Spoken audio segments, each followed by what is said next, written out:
Alright, I know I said that the Google News scrape was probably the most difficult one to complete, but the Fidelity benchmark scrape, now that we've come across it, I would say takes the cake. A very simple table, but it took a while to try and figure out how to solve everything. And I'm going to show you what the table looks like. Alright, so this table also comes from the Fidelity website as well, and we are taking a look at the sector. So this table is going to show you whether the sector has increased or decreased over a certain time period. And the time period options that we have are last percent change. So the last time that you open up the table, we have a 1 day period, 5 day, 1 month, 3 month, a year to date period, 1 year, 3 year, 5 year, and a 10 year period. Originally, I was not going to scrape this table, but after realizing how important this information is, I decided to give it a try, and it was a very challenging table to scrape.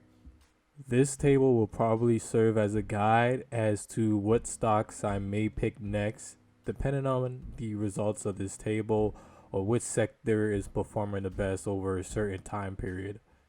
But without any further ado, let's get on to the script and what I've completed so far, or what I was able to do. Okay, so I was able to successfully scrape this table, but let's go over the script and how I did it. So we already seen these packages before. We're going to use URL lib and URL open, as well as beautiful soup, request, pandas, and numpy. And then onto the second box of coding. As always, we are going to read in our stock symbol name text file. This contains our stock symbols and the company name behind it. Now let's move on to the third block of coding, and we have our URL. This URL takes you directly to the table that we seen earlier, and there's no need for modifying this table. This table is updated constantly on the Fidelity website.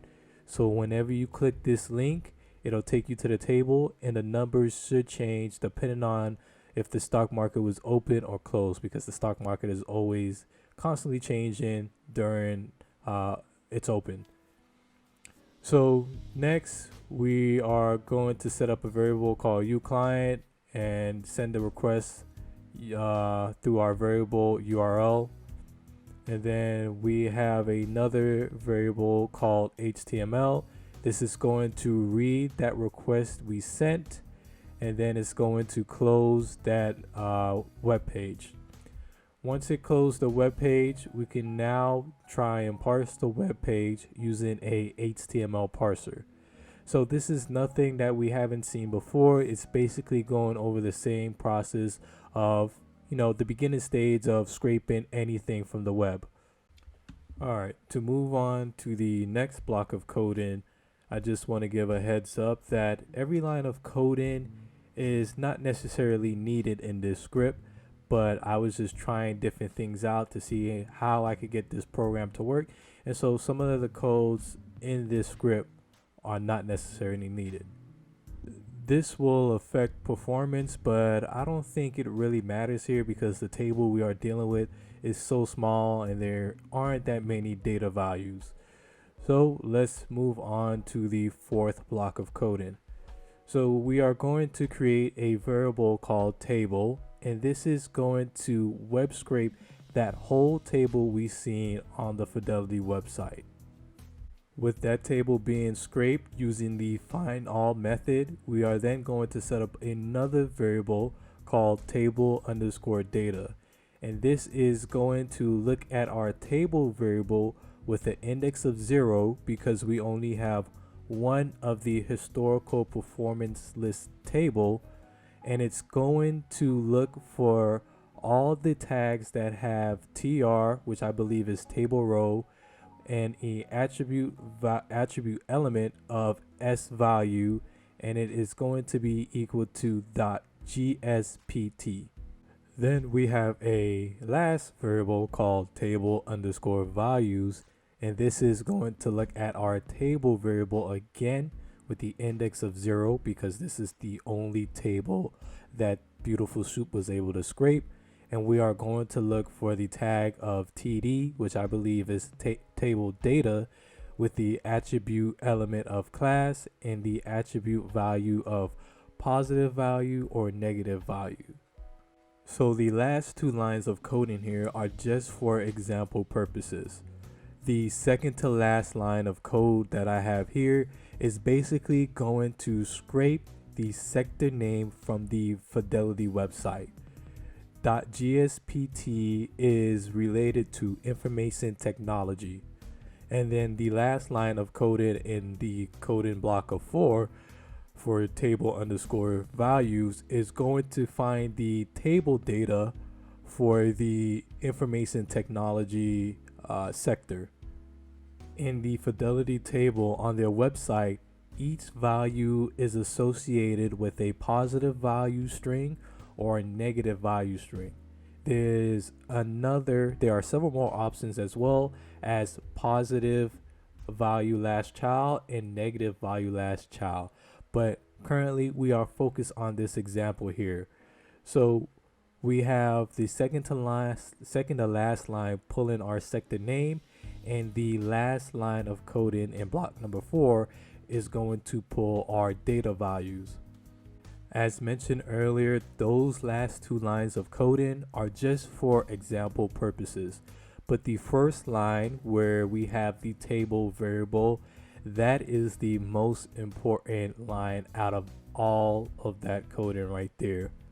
The next block of coding, which is block number 5, is useful, but it's outside our loop. So when we go to create our loop, those 3 lines of coding that you see in block number 5 will be used in our loop. And I'll go over what block number 5 does.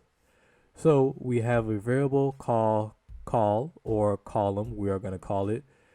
We have a variable called column, and it's going to look at the table index of 0, and it's going to find all the tags of A with the attribute element of href and the string of JavaScript void. What this basically is our column names. And then we overwrite the column variable to look at. Then we are going to overwrite our column variable, and it's going to be equal to column with the index of 0, and is going to retrieve the text. In this case, it is going to pull the text of sector name.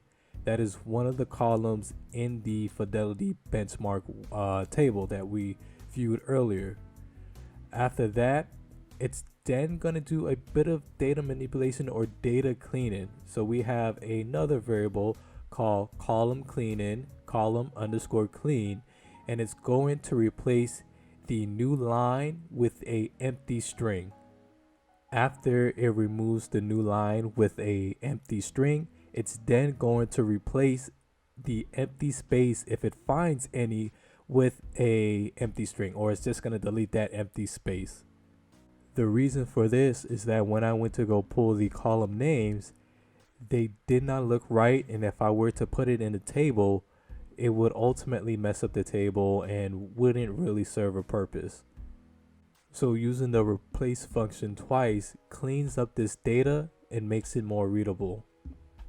And block number 5 is a very similar concept of what we are going to be using in our loop in coding block number 6. So on to the next section of the code. And this is a very similar concept to what we've seen before, but things have slightly changed. So the first thing we are going to do is that we are going to set I equal to 0. And this section of the coding covers our columns. So first we are going to grab the columns from that Fidelity benchmark table that is already in the Python environment. So we set up another variable called calls, or we could just call it columns, and it's going to be equal to a empty list. Think of this as the empty data frame that we made in previous scripts. So calls is a empty list. Then we will begin our loop. So for columns in call, we are going to perform these steps. While I is less than 11, and we set I less to 11 because there are 11 columns. We don't want to go over or we don't want to undershoot.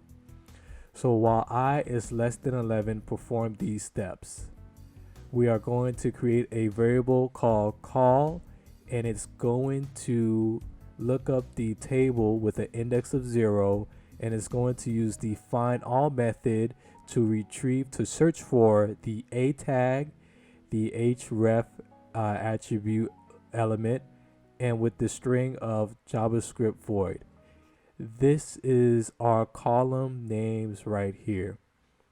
So then what we are going to do is we are going to overwrite the column variable, and we are then going to say, give me the column index for the current position the loop is on, and only retrieve the text. So to make it a little bit easier to understand, where we have column in square brackets I dot text, we are only going to retrieve the column name the loop is on. So if the loop is just beginning, we have I equal to 0. So the first column in that fidelity benchmark table is sector name. So the first column, or the text that we should get returned, is sector name. And then moving on to the next line of code, which we have is column underscore clean, we are going to clean that column name and make it more readable for the end user.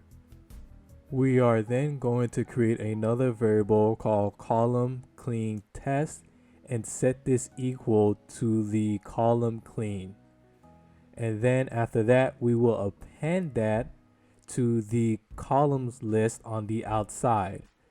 And then after that is done, we will add 1 to I.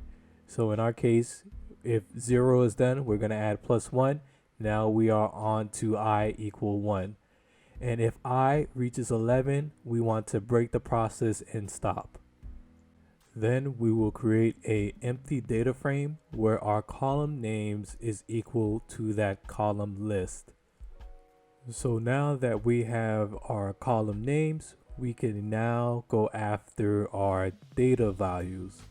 So in block number 7, we are going to start with I equals to 0 again.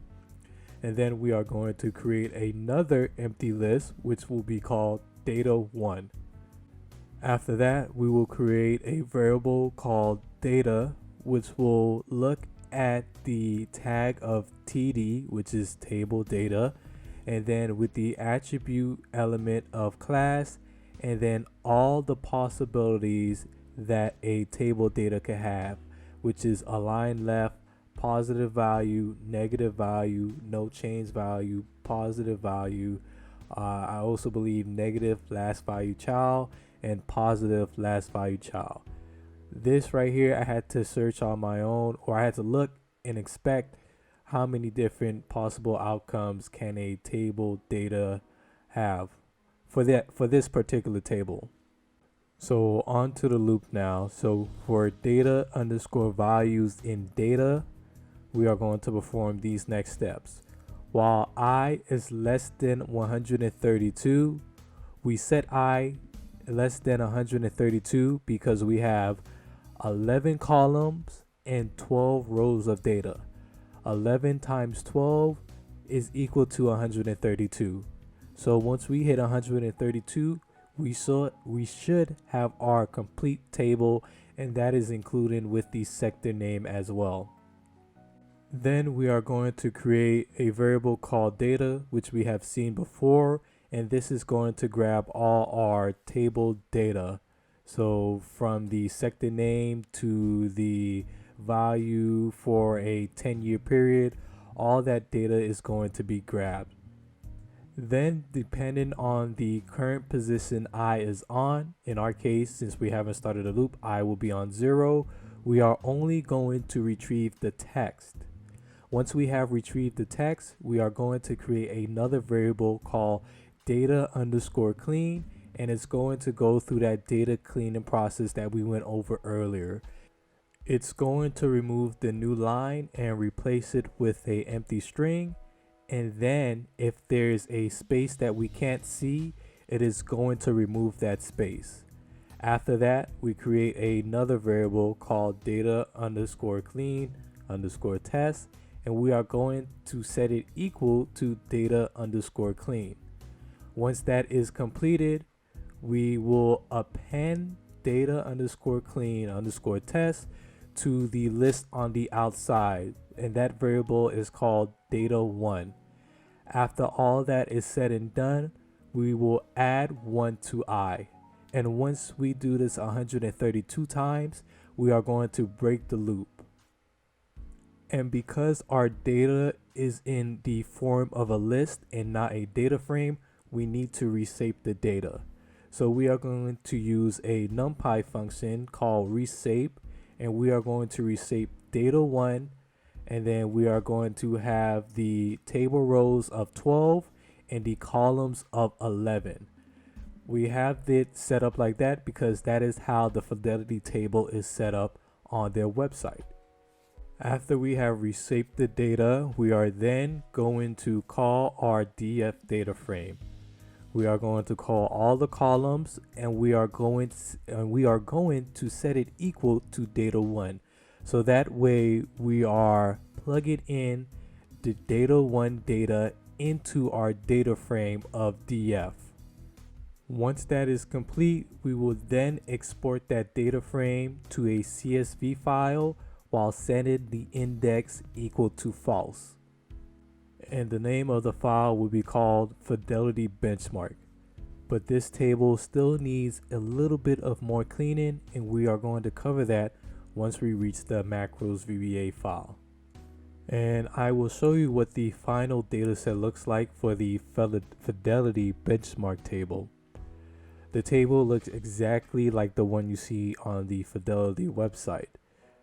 The only thing we really had to do was replace a couple invalid characters with a 0 and remove some text from the sector name. But other than that, this table is basically the same thing that you would see on the Fidelity website.